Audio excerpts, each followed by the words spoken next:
नमस्कार, मैं नियाज खान और आप देख रहे हैं न्यूज एक्सप्रेस।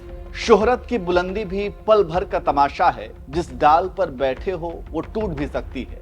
बशीर बद्र का लिखा यह शेर मौजूदा वक्त में बीजेपी पर फिट बैठता है। जिस बीजेपी को कल तक ये गुमान था कि अब उसके सामने कोई भी कुछ भी नहीं है, उस गुमान को जनता ने लोकसभा चुनाव में तोड़ दिया। प्रधानमंत्री मोदी ने जिस तरह से 400 पार का नारा दिया था, उस नारे को इस बार जनता ने नकारा है और 240 सीटों पर ही समेट दिया है, जिसके बाद सरकार बनाने के लिए दूसरी पार्टियों से सीटों की भीख मांगनी पड़ी। ये सब कुछ होने के बाद बीजेपी इतनी डरी हुई है कि आगामी चुनावों को लेकर फूंक फूंक कर कदम रख रही है। इसलिए कहा जा रहा है कि बीजेपी की उल्टी गिनती शुरू हो गई है।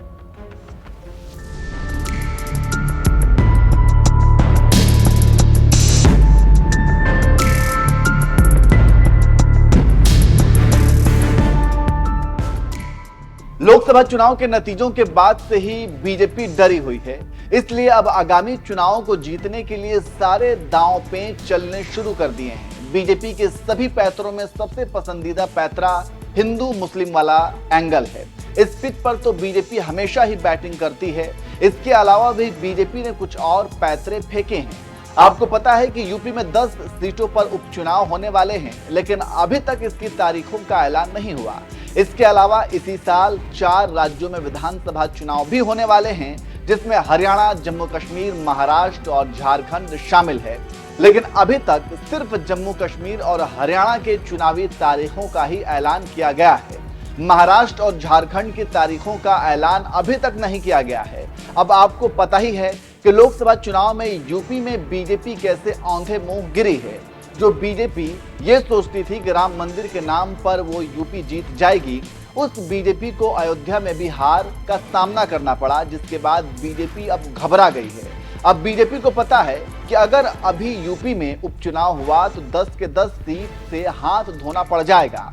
ठीक ऐसे ही महाराष्ट्र और झारखंड में भी है। महाराष्ट्र में बीजेपी ने जिस तरह से सेंधमारी की, उससे वहां की जनता नाराज है। सत्ता की मलाई चाटने के लिए बीजेपी ने यहां तक कि अजीत पवार को भी अपने साथ ले आई। वही अजीत पवार जिसके ऊपर भ्रष्टाचार के बीजेपी आरोप लगाती रही है और प्रधानमंत्री मोदी चीख चीख कर अजीत पवार को सबसे बड़ा भ्रष्टाचारी बता रहे थे। और अब वही जब उन्होंने बीजेपी के साथ अपना हाथ मिलाया तो वो महाराष्ट्र के उप मुख्यमंत्री भी बना दिए गए, जबकि अजीत पवार बीजेपी की विचारधारा से कहीं भी मेल नहीं खाते। बीजेपी और शिंदे गुट ने महाराष्ट्र में जो कुछ भी किया, उसका खामियाजा भी उन्हें लोकसभा के चुनाव में भुगतना पड़ा। नतीजा महाराष्ट्र में बीजेपी की बुरी हार हुई। अब इन्हें पता है कि अगर अभी महाराष्ट्र में विधानसभा चुनाव होता है तो बीजेपी का सुपड़ा साफ हो जाएगा। तमाम सर्वे भी यही कहते हैं। इसलिए बीजेपी डरी हुई है और महाराष्ट्र में अब तक चुनावी तारीखों का ऐलान नहीं हुआ है। ठीक ऐसा ही झारखंड में भी है। आपको पता है कि लोकसभा चुनाव में पहले झारखंड के सीएम हेमंत सोरेन को जमीन घोटाले के आरोप में जेल में बंद कर दिया गया, लेकिन जब उनके खिलाफ कोई पुख्ता सबूत नहीं मिला तो फिर सुप्रीम कोर्ट ने हेमंत सोरेन को जमानत दे दी, जिसके बाद झारखंड के लोगों की सिंपैथी अब हेमंत सोरेन के साथ जुड़ गई है। लोगों को लगता है कि हेमंत सोरेन के साथ गलत किया गया। अब ऐसे में बीजेपी को पता है कि अगर झारखंड में अभी चुनाव होता है तो यहाँ भी बीजेपी औंधे मुंह ही गिरेगी। इसलिए अभी तक झारखंड में भी चुनाव के तारीखों का ऐलान नहीं किया गया है। अब रही बात हरियाणा की, तो हरियाणा में चुनावी तारीख का ऐलान हो चुका है और यहाँ भी बीजेपी को पता है कि इस बार उनकी हालत खराब होने वाली है। इसी बीच एक बहुत दिलचस्प घटना घटती है। एक तरफ जैसे ही हरियाणा में विधानसभा चुनाव की तारीख का ऐलान होता है, वहीं दूसरी तरफ बलात्कारी राम रहीम को भी जेल से पैरोल पर बाहर कर दिया जाता है।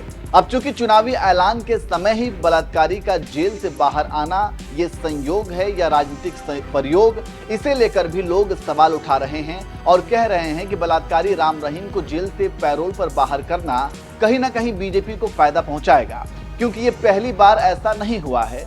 जब हरियाणा, पंजाब या उससे सटे किसी भी राज्य में किसी भी स्तर के चुनाव हुए हैं, तब राम रहीम जेल से पैरोल पर बाहर आया है और इस बार भी ऐसा ही हुआ है।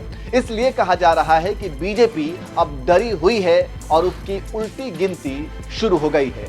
वैसे क्या आपको भी लगता है कि बीजेपी ये सब कुछ सिर्फ डर की वजह से ही कर रही है और वाकई में बीजेपी की उल्टी गिनती शुरू हो गई है? कमेंट करके जरूर बताएं।